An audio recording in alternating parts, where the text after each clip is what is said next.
آپ سن اور دیکھ رہے ہیں رفا FM 102.2 رفا انٹرنیشنل یونیورسٹی سے براہ راست. میں ہوں آپ کی میزبان اریبہ سلیم. پروگرام کو کہتے ہیں آپ کی صحت.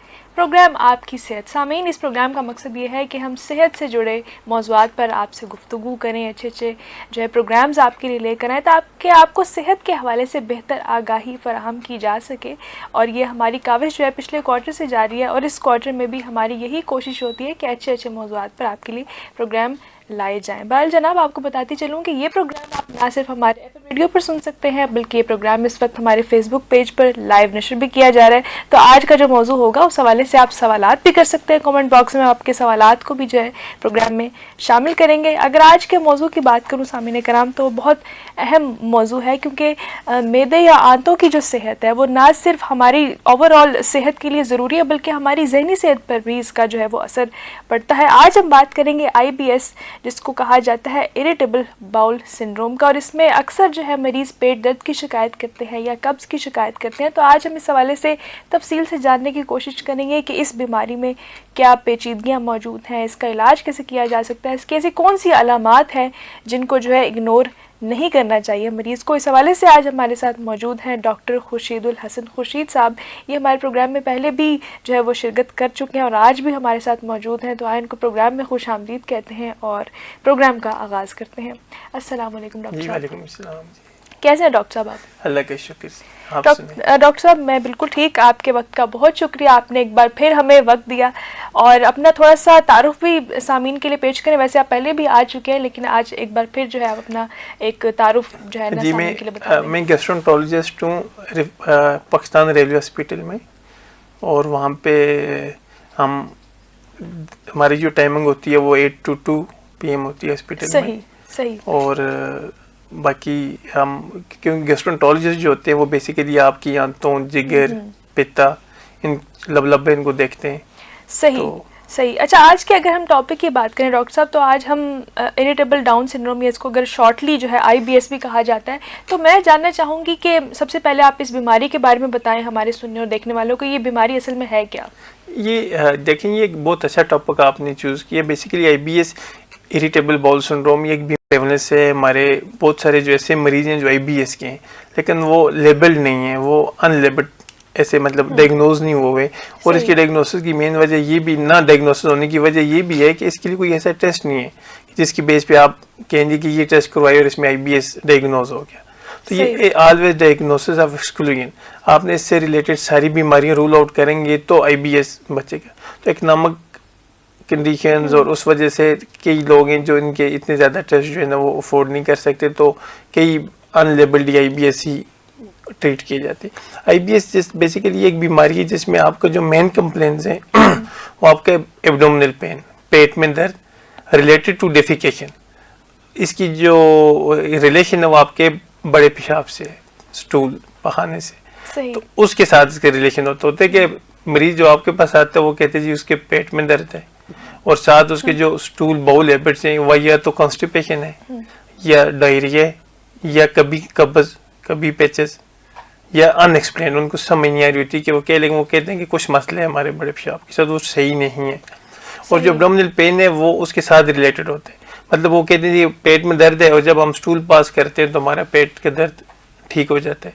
کچھ کہتے ہیں جب اسٹول پاس کرتے ہیں تو پیٹ کے درد میں زیادہ ہو جاتا ہے.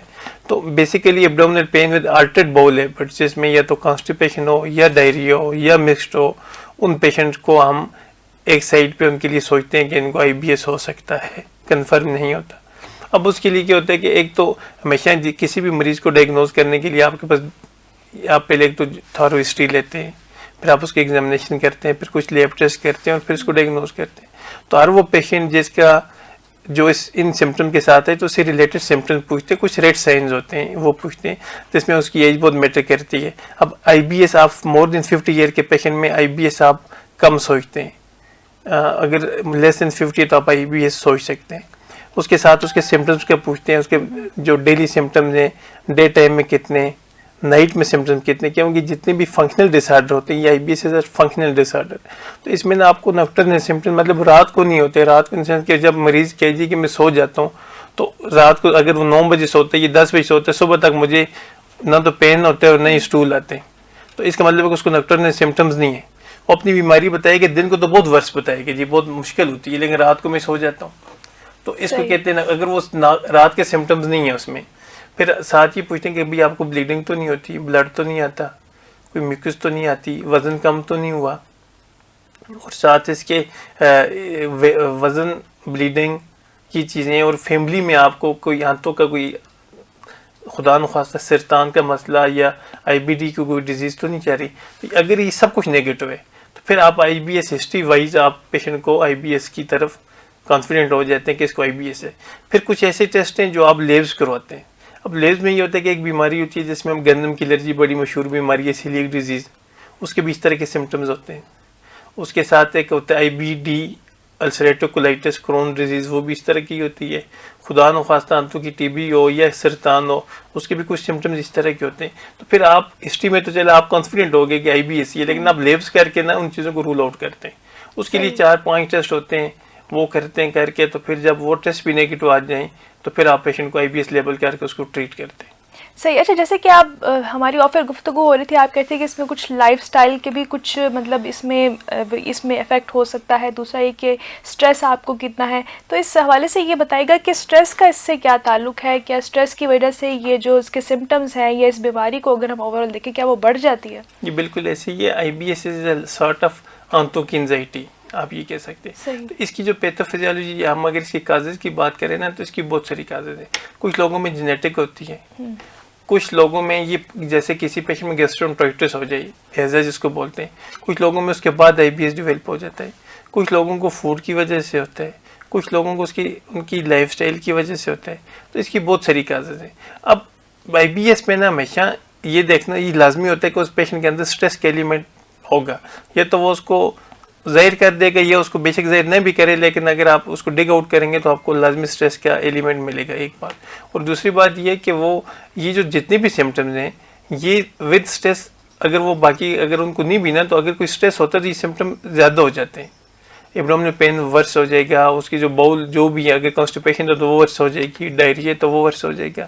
اور یہ بیماری جو ہے نا وہ ہماری فیمیل میں common as compare to males, اور ینگ پیشنٹ جو ہوتے ہیں ان میں بہت کامن ہے. آپ نے بھی خود مشاہدہ کیا ہوگا, ہمارے سننے والوں میں بھی کئی ایسے لوگ ہوں گے جب بھی ان کے جیسے بچی ان کے اگر ایگزام آتے ہیں تو ان کو ایگزام میں ان کو اس طرح کے ایبڈومینل پین یا ان کو لوز ٹول یا کانسٹیپیشن شروع ہو جاتی ہوگی, یا کوئی اور ایونٹس ہوتے ہیں جس میں تھوڑا سا اسٹریسفل ایونٹس کچھ ہوتے ہیں, اس میں ان کو یہ مسائل بڑھ جاتے ہیں. اور جب وہ ریلیکس رہیں, خوش رہیں تو یہ کم ہو جاتے ہیں.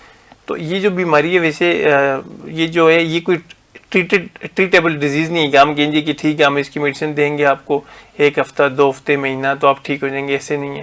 یہ آپ کے ساتھ پرسسٹ کرتی ہے. تو پیشنٹ جب آئی بی ایس کا لیبل ہو جائے, yes he has to cope with it.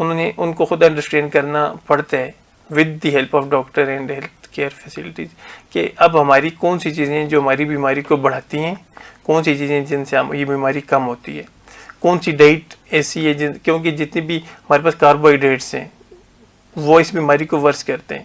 اگر آپ لو کاربوہائیڈریٹس لیں, لو فوڈ وہ پروٹین لیں, کاربس کم لیں, تو اس سے بھی یہ سمٹمز اس کے سیٹل ہوتے ہیں. پھر ان کی کچھ مخصوص میڈیکیشنز ہوتی ہیں جن میں ڈائریا ڈومیننٹ ہو تو ان میں ہم میڈیسن دیتے ہیں جو ڈائریا کو کم کرتی ہیں. کانسٹیپیشن ڈومیننٹ ہو تو کانسٹیپیشن کو کم کرتی ہیں. تو وہ میڈیسن ان کو دے دیتے ہیں, انہیں پتہ ہوتا ہے کہ جب ہمیں ایپیسوڈ آئے گا تو ہم یہ میڈیسن لیں گے تو انشاءاللہ ہم اس سے ریکور ہو جائیں گے, اور اگر کانسٹیپیشن ہے تو اس کے لیے لیں گے, وہ ریکور ہو جائیں گے. اچھا, جیسے کہ آپ بتا رہے تھے کہ یہ ایک ایسی بیماری ہے جو مکمل طور پر جو ہے وہ ٹریٹیبل نہیں ہے اور یہ پرسسٹ کرتی ہے, یعنی کہ یہ ساری عمر بھی جو ہے وہ مریض کے ساتھ رہ سکتی ہے. تو یہ بتائیں کہ اس کی وجوہات کیا ہیں اگر ہم اس پر بات کریں. وجوہات جیسے میں نے آپ کو عرض کیا نا کہ اس کی بہت ساری وجوہات ہیں, جس میں ہم نے کہا کچھ لوگوں میں موروثی ہوتی ہے جینیٹک, کچھ لوگوں میں گیسٹرونٹرائٹس کے بعد ہو جاتی ہے, کچھ لوگوں کی جو آنت ہے وہ ہائپر سینسٹیو ہوتی ہے, کچھ بھی لیتے ہیں تو اس کی وجہ سے وہ مسائل کرتی ہے, کچھ لوگوں میں فوڈس کی وجہ سے ہوتی ہے. تو کازز تو بڑی اس کی جو ہے نا وہ ڈفرینٹ ہے. تو اس کازز کی بیس پہ بھی اب جو جینیٹک پیشنٹس ہیں جن کے اندر جینیٹک کاز ہے وہ ڈیفینیٹلی پرسسٹ کرے گی. کچھ لوگ ہیں جن کو کسی خاص ایونٹ پہ, ایگزام میں, کسی اور ایونٹ پہ ہوا تو اس کے چانسز ہیں کہ جب وہ ایونٹ ختم ہو جائے تو مے بی وہ بھی ختم ہو جائے. کچھ لوگ ہوتے ہیں ٹائپ پرسنالٹیز کی ٹائپ ہوتی ہے نا, ایک ٹائپ ایک بھی, جو ٹائپ اے پرسنالٹی ہوتی ہے نا وہ وہ بڑے اپ ٹو مارک ہوتے ہیں کہ ان کی ہر چیز وہ کہتے ہیں کہ بڑے ٹائم سے ہو, کوئی اونچ نیچ نہ ہو. ایسے لوگوں میں IBS ہونے کے چانسز زیادہ ہوتے ہیں. اچھا, کہ وہ ان کو لگتا ہے نا کہ جیسے ٹائپ بی والے ہوتے ہیں, وہ کہتے ہیں جی ٹھیک ہے دیکھا جائے گا, جب آئے گا دیکھا جائے گا, وہ ہر چیز کو اسٹریس نہیں لیتے. ٹائپ اے والے بہت زیادہ اسٹریس لیتے ہیں, تو ان میں IBS ہونے کے چانسز زیادہ ہیں. پھر ہر وہ بندہ جو کسی ایسی پوسٹ پہ کام کرے جس میں اسٹریس زیادہ ہے, ان کو IBS ہو جاتا ہے. تو کئی ہمارے ایسے پیشنٹ ہیں جو بڑے اچھے وہ ان پہ کام کرتے ہیں, جن کی جو ڈیوٹیز ہیں تھوڑی اسٹریسفل ہیں, مینٹلی مطلب تھوڑا سا آپ کو اسٹریس رہتا ہے, تو ان کو بھی IBS ہو جاتا ہے. صحیح. سامعین کرام, اس وقت آپ دیکھ رہے ہیں پروگرام آپ کی صحت, اور اس پروگرام کا مقصد یہ ہے کہ آپ کی صحت سے جڑے موضوعات پر آپ سے گفتگو کی جائے. آج ہم بات کریں IBS کے حوالے سے, یعنی کہ اریٹیبل باؤل سنڈروم کے حوالے سے, اور میرے ساتھ موجود ہیں ڈاکٹر خورشید الحسن خورشید صاحب, اور ان سے گفتگو جاری ہے. اس بیماری کے ہم نے علامات کا ذکر کیا, ہم نے اس کے کچھ ٹریٹمنٹ کا ذکر کیا کہ اس کے علاج کس طرح سے کیا جاتا ہے, اور اس کے کچھ جو وجوہات ہیں اس پر ہماری گفتگو جو ہے وہ ابھی جاری ہے. اس کے علاوہ آپ کو بتاتی چلوں سامعین کہ آپ یہ پروگرام نہ صرف ہمارے FM ریڈیو پر سن رہے ہیں, بلکہ فیس بک پر آپ کے پاس یہ سہولت موجود ہے کہ آپ کوئی سوال کرنا چاہتے ہیں اس ٹاپک کے حوالے سے تو وہ بھی آپ کر سکتے ہیں. ہم آپ کے سوال کو بھی پروگرام میں شامل کریں گے. بہر جناب, ہم ڈسکشن کو جو ہے مزید آگے بڑھاتے ہیں. اچھا ڈاکٹر صاحب, جیسے کہ ہم بات بھی کر رہے تھے کہ کچھ کمپلیکیشنز کی اگر ہم بات کر لیں, پیچیدگی کی, جس طرح اگر کوئی جس کو یہ بار بار یہ مسئلہ درپیش آ رہا ہے, تو کیا اس میں مزید آگے چل کے کوئی ایسی پیچیدگی بھی آ سکتی ہے جو اس کے لیے خطرہ ثابت ہو؟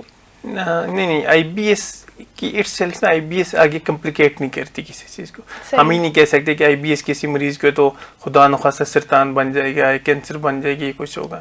لیکن یہ ضرور ہے کہ اگر کسی کو IBS ہے اور اگر اس کے سمٹم ورس ہو رہے ہیں, جیسے اس کا وزن کم ہو رہا ہے, اس کے سٹول صحیح نہیں ہو رہا, درد دن بدن بڑھتا جا رہا ہے, وزن کم ہوتا جا رہا ہے, تو ڈیفینیٹلی پھر آپ کو دوبارہ ری انویسٹیگیٹ کرنے کی ضرورت ہے. یہ نہیں ہے کہ اگر آپ کو 5 سال پہلے کسی نے IBS لیبل کر دیا اور 5 سال بعد آپ کے اب وزن کم ہو رہا ہے, یا خون کم ہو رہا ہے, یا خون آ رہا ہے, یا پیٹ کے درد پہلے سے زیادہ ہو گیا, تو آپ کی نہیں مجھے IBS ہی ہے.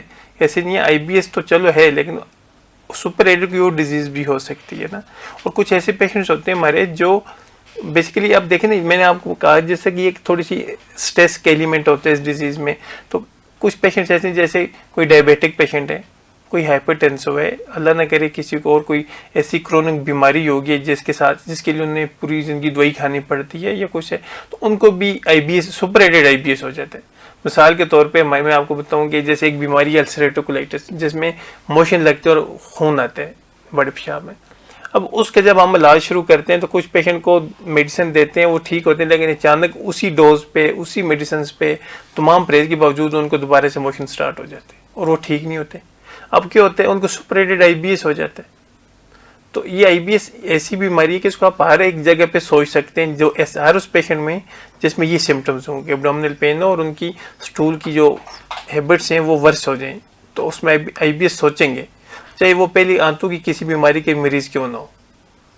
تو ایسے بھی ہو سکتا ہے کہ وہ کسی اور مسئلے کو اور اس کو سٹریس کی وجہ سے اب IBS ڈیولپ ہو گیا. لیکن IBS ایسے نہیں کہ ہم کہیں IBS آگے جا کے کوئی خدا نخواستہ کوئی کمپلیکیٹ کر دے گا, وہ نہیں کرتا. کیونکہ اب دیکھیں ایک عام نارمل بندے کے اندر اگر اس کو فریکوینٹ ایبڈومینل پین شروع ہو جائیں اور اس کو فریکوینٹ اس کو کبھی لوز ٹول کبھی کانسٹیپیشن, تو اس کی وجہ سے اس کی لائف سٹائل پہ بہت فرق پڑتا ہے. تو ہمارا جو جو پروگرام میں یہ ٹاپک اگر آپ نے رکھے تو اس کا مقصد بھی یہ ہے کہ لوگوں کو یہ آگاہی دینی کہ آپ نے ایک تو میرے ہر پروگرام میں یہ ریکویسٹ کرتا ہوتا ہوں کہ سیلف ڈائگنوسس نہیں بنانی چاہیے. اگر کسی کو سپوز پیٹ میں درد ہو رہا ہے اور موشن ہو رہے ہیں, وہ اگر ہمیں سن رہے تو وہ کہے کہ مجھے IBS ہے. اور کئی لوگ ہیں جو گوگل کرتے ہیں, گوگل کر کے ہمارے پاس آتے ہیں کہتے ہیں ہمیں IBS ہے, تو ہوگا ان کو IBS, لیکن لازمی ان کو IBS ہو.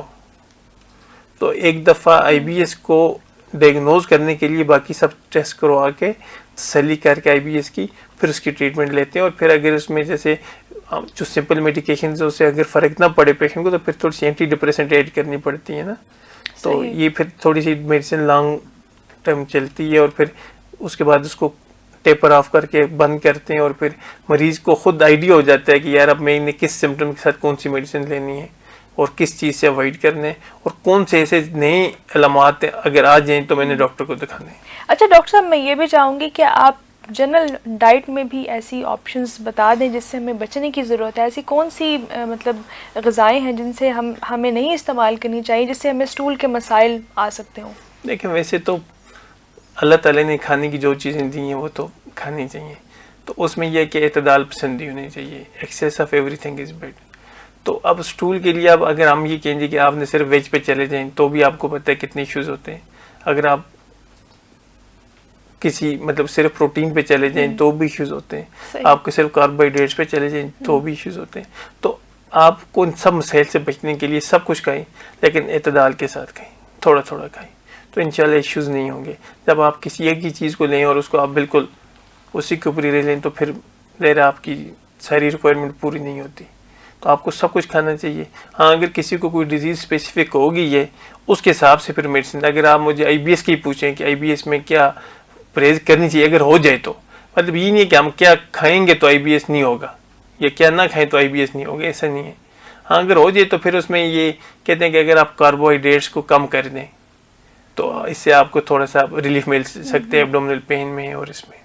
صحیح. اچھا ڈاکٹر صاحب اس میں واٹر انٹیک کا, پانی کا جو استعمال ہے اس حوالے سے بھی میں چاہوں گی کہ آپ تھوڑی ہمیں جو سننے اور دیکھنے والے ان کے لیے بھی آگاہی اس حوالے سے دیں کہ پانی کا استعمال یا واٹر انٹیک کا جو اسٹول کے مسائل ہیں اس میں کوئی اس کا لنک بنتا ہے, کیونکہ اکثر یہ کہا جاتا ہے کہ جو پانی کا کم استعمال کرتے ہیں ان کو بھی مزید پیٹ کے مسائل ہو سکتے ہیں زیادہ. پانی تو ڈیفینیٹلی دیکھیں یہ تو ایک بیسک نیڈ ہے نا. اگر آپ پانی نہیں پئیں گے تو پھر آپ کو اسٹول کے تو مسائل ہوں گے باقی بھی بہت مسائل ہوتے ہیں. تو پانی تو آپ اپنا انٹیک ہائیڈریشن اپنی اچھی رکھیں. پھر اسٹول کے لیے ہوتا ہے کہ کچھ لوگوں کو کانسٹیپیشن ہوتی ہے, اس کے لیے ہائی فائبرز لینے ہوتے ہیں, پھل لیں, سبزیاں لیں. اس سے یہ ہوتا ہے کہ آپ کی جو کانسٹیپیشن کے مسائل ہیں نا وہ نہیں ہوتے. تو وہی بات ہے کہ آپ کسی ایک چیز پہ, جیسے کچھ لوگ ہیں جو صرف گوشت کھاتے ہیں, اب ان کو بہت زیادہ کانسٹیپیشن رہتی ہے کیونکہ ان کا بلک نہیں بنتا اسٹول کا. اس کے لیے ان کو سبزیاں پھل یہ کھانے چاہیے. کچھ لوگ ہیں جو گوشت نہیں کھاتے, ان کو باقی مسائل شروع ہو جاتے ہیں. تو سب کچھ کھائیں, پانی پئیں, اپنے آپ کو ہائیڈریٹڈ رکھیں, ہیلدی کھائیں, صاف ستھرا کھائیں, یہ زیادہ ضروری ہے.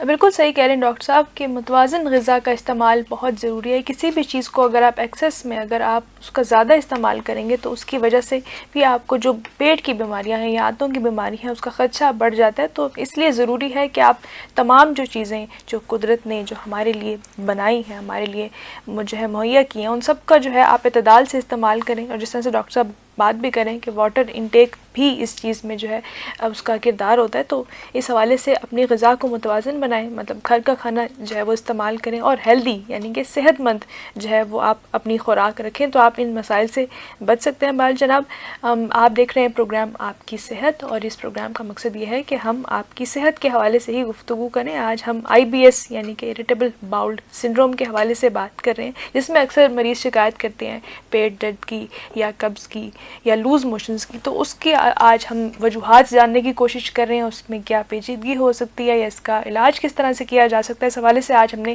تفصیل سے گفتگو کی. میرے ساتھ موجود ہے ڈاکٹر خورشید الحسن خورشید صاحب, گیسٹرونٹولوجسٹ ہیں اور پاکستان ریلوے ہاسپٹل میں اپنی خدمات بھی سر انجام دے رہے ہیں. تو ڈاکٹر صاحب ہمارے پروگرام کا وقت بھی کیونکہ مختصر ہے, آپ نے کافی اس حوالے سے ہمیں تفصیل سے ان چیزوں کو بتایا بھی ہے, سمجھایا بھی ہے, لیکن میں جاتے جاتے میں چاہوں گی کہ آپ دیکھنے اور سننے والوں کو کیا پیغام دینا چاہیں گے؟ اس میں جو آئی بی ایس سے ریلیٹڈ پیغام ہے وہ یہ ہے کہ کیونکہ آئی بی ایس بیسیکلی اسٹریس کی وجہ سے ہوتا ہے. اب جب مریض کو یہ ڈیزیز ہوتی ہے اور اگر اس کو ڈائگنوز نہیں کرتا اس کا اسٹریس بڑھتا ہے. پھر جب وہ مختلف ڈاکٹرز مختلف پرسکرپشن یوز کرتے ہیں تو اس کا فائنینشیل برڈن بڑھ جاتا ہے, تو اس سے اس کا اسٹریس اور بڑھ جاتا ہے. تو وہ سب نے ایک نیگیٹو سائیکل میں چلنا شروع کر دیتے ہیں. تو اس میں جو ہمارے جو ڈاکٹرز ہیں ان کے لیے بھی یہ ایک ریکویسٹ ہے کہ جب آپ کے پاس ایسا کہ پیشنٹ آئے آپ اس کو انڈرسٹینڈ کریں, اس کو فوراً آپ کوئی بہت ہی مہنگی اور ان دوائیوں پہ, کیونکہ کئی پیشنٹس ہیں ہمارے آج کل زیادہ تر اکنامک کرائسس کی وجہ سے بالکل وہ بیچارے اسٹریس میں آتے ہیں اور اسٹریس میں سمپٹم لے کے ڈاکٹر کے پاس جاتے ہیں, وہ ان کا نسخہ بڑا بناتا ہے. اب وہ بیچارے پہلے پیسے کم ہونے کی وجہ سے اسٹریس میں تھے تو ان کی پریشانی بڑھ جاتی ہے. تو مریض کے لیے کہ اگر آپ کو اس طرح کا کوئی ایونٹ ہے تو آپ فوراً چیک کروا کے اپنی جو آپ کا مسئلہ اس کو آپ سمجھ جائیں اور پھر اس کو خود ہی ہینڈل کریں اور میڈیسن ایز پہ ضرورت تھوڑی تھوڑی استعمال کریں. اور ڈاکٹرز کے لیے بھی یہ کہ وہ بھی اپنے مریض کو سمجھا دیں کہ آپ کا یہ مسئلہ اور اس وجہ سے یہ آپ اس مسئلے کو کم کریں, اپنے مینٹلی ریلیکسیشن مطلب اس کو مینٹلی ریلیکس کریں اور اس کو کہیں جی کہ آپ نے اسٹریس کو کم کریں تاکہ آپ کی مسائل کم ہوں، ورنہ تو پھر وہ بیچارہ نیگیٹو سرکل میں گھومتا رہتا ہے. صحیح. Thank you so much doctor صاحب آپ کے وقت کا، اور آپ نے اتنے اہم موضوع پر جو ہے ہمارے دیکھنے اور سننے والوں کو آگاہ بھی کیا. سامعین کرام، اس وقت آپ دیکھ رہے ہیں پروگرام آپ کی صحت. تو یہ پروگرام نہ صرف ہمارے فیس بک پیج پر جو ہے وہ نشر بھی کیا گیا، بلکہ آپ اس پروگرام کو اگر آپ نے مس کر دیا، اگر آپ نہیں دیکھ پائے ہیں، تو آپ اس کو یوٹیوب چینل ہمارا وزٹ کر سکتے ہیں. وہاں پر ایک پلے لسٹ موجود ہے آپ کی صحت کے پروگرام کی. آپ وہاں پر جو ہے تمام ان موضوعات کو آپ دوبارہ دیکھ بھی سکتے ہیں، سن بھی سکتے ہیں. تو سامعین کرام، اپنی میزبان اریبہ سلیم کو دیجیے اجازت. آپ سے پھر ملاقات ہوگی آپ کی صحت کے کسی اور ایپیسوڈ میں. تب تک کے لیے اپنا اور اپنی صحت کا خیال رکھیں. اللہ حافظ.